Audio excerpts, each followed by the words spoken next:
One of the things that I tend to forget, and I think many people with me, is the fact that we ignore well over 99% of all information that reaches us through our senses.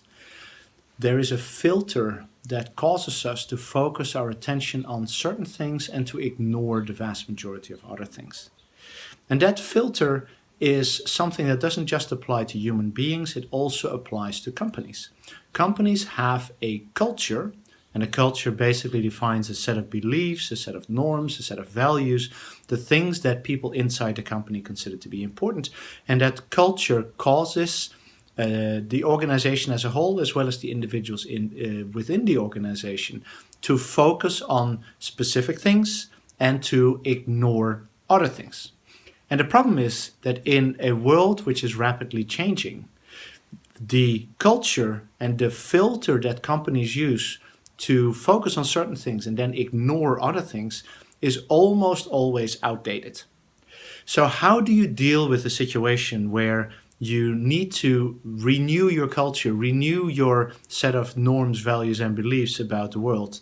And I believe that one of the best ways to focus on that is by focusing on mindfulness. And mindfulness, I think, gives a number of very good hints here. One of the aspects of mindfulness is the notion of presence. Rather than living in the past or living in the future, you try to be completely in the now. And I think that that's a very important part.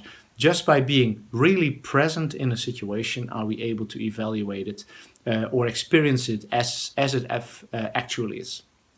The second aspect is the absence of judgment. Judgment is something that we all apply very, very rapidly, and actually is a way of our brain thinking really fast. We encounter a situation, we encounter a certain set of data points, and very rapidly we try to categorize, pigeonhole, and deal with the input that we receive, so we can categorize it and classify it in such a way that we don't have to think about it anymore. It has already been put in a specific category.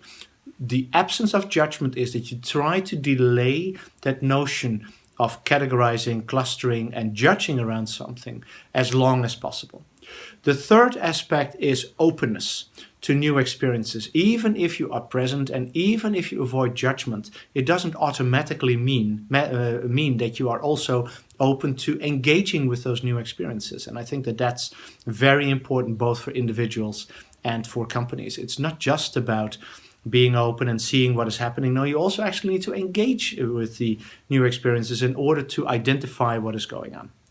The challenge for most companies is that we need to find I consider to be almost the hardest balance that every company has to accomplish.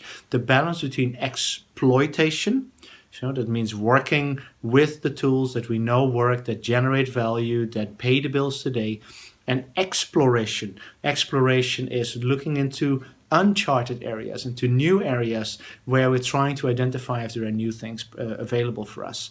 And I think that balance needs to be found. But in most companies, I see that the focus is almost exclusively on exploitation, and there is way too little investment in exploration.